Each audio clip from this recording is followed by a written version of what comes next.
The Sir Alex Ferguson era stands as the golden age of Manchester United.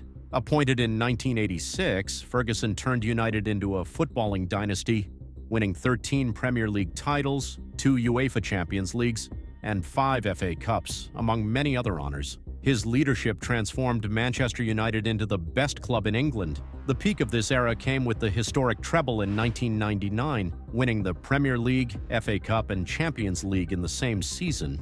It was a testament to Ferguson's brilliance and unmatched management skills. In 2013, Ferguson announced his retirement after one last Premier League title. It's a thank you to Manchester United, not just the directors, not just the medical staff, the coaching staff, the players, the supporters, it's all of you. His farewell at Old Trafford was a historic moment. As he thanked the fans, he left behind a club at the pinnacle of English football. But it was also the beginning of a new and uncertain era for Manchester United. Chosen by Ferguson himself, David Moyes was seen as the chosen one, the man tasked with continuing Ferguson's legacy. Fans had high hopes that he would bring stability and success. David Moyes, the new Manchester United manager. Yeah, I'm really pleased. I thought for the last 3 or 4 years he was one to keep your eye on. However, the reality was different. Moyes struggled to adapt to the pressure of managing such a huge club. Poor results saw United fall to 7th place. Missing out on European competition for the first time in decades, Moyes was sacked after just 10 months, and the club was left in crisis. Prior to that, we'd passed the ball brilliantly well, kept the ball, had great control of the game. What we couldn't do was make enough chances. After Moyes, Manchester United turned to experienced managers Louis van Gaal and later Jose Mourinho. Van Gaal promised to rebuild the team with his rigid tactical approach. He did manage to win the FA Cup in 2016, but his football was criticized for being too defensive and uninspiring. Despite the trophy, he was sacked. Jose Mourinho followed, bringing his winning mentality. Mourinho secured a Europa League title, League Cup, and Community Shield in his first season. However, like his predecessors, his time at United ended in turmoil. A breakdown in relationships with key players and poor results led to his dismissal in 2018. Despite brief moments of success, United still hadn't found the stability they craved. After Mourinho, United looked to one of their own, Ole Gunnar Solskjaer. The fans were thrilled to have the former club legend back at the helm. Ole brought an attacking, nostalgic style of football, and there were memorable moments like the dramatic Champions League win over PSG. Under Solskjaer, United finished second in the Premier League and reached the Europa League final. The return of Cristiano Ronaldo in 2021 only fueled optimism.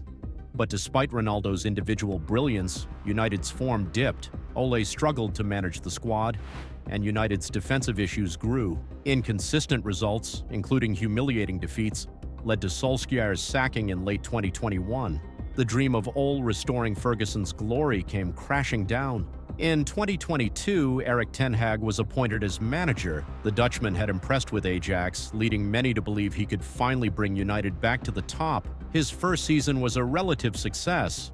United won the Carabao Cup, finished in the top 4, and made it to the FA Cup final. It felt like progress was being made. But the season wasn't without controversy. Ten Hag benched Ronaldo, a decision that sparked tension between the manager and the club legend. After Ronaldo's public criticism of the club and an explosive interview, he was released by United. They need to rebuild everything, in my opinion. Marking a bitter end to his second spell at the club. Ten Hag's second season was much more challenging.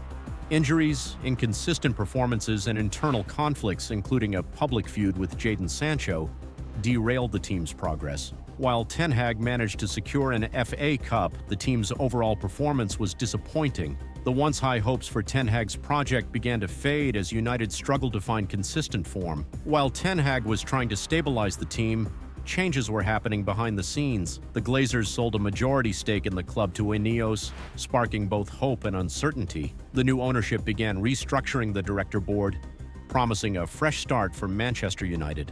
As Ten Hag's third season unfolds, the team continues to struggle. With poor form and a lack of cohesion on the field, questions about Ten Hag's future have intensified. Fan frustration has reached a boiling point, especially after reports surfaced that INEOS had cut Sir Alex Ferguson's ambassador role and banned him and other former players from the dressing room. This decision was seen as a major blow to the club's heritage. further fueling tensions between the new owners and the supporters. As Ten Hag fights to keep his job and the club remains in turmoil, Manchester United's once proud identity seems to be slipping away. So, what does the future hold for Manchester United?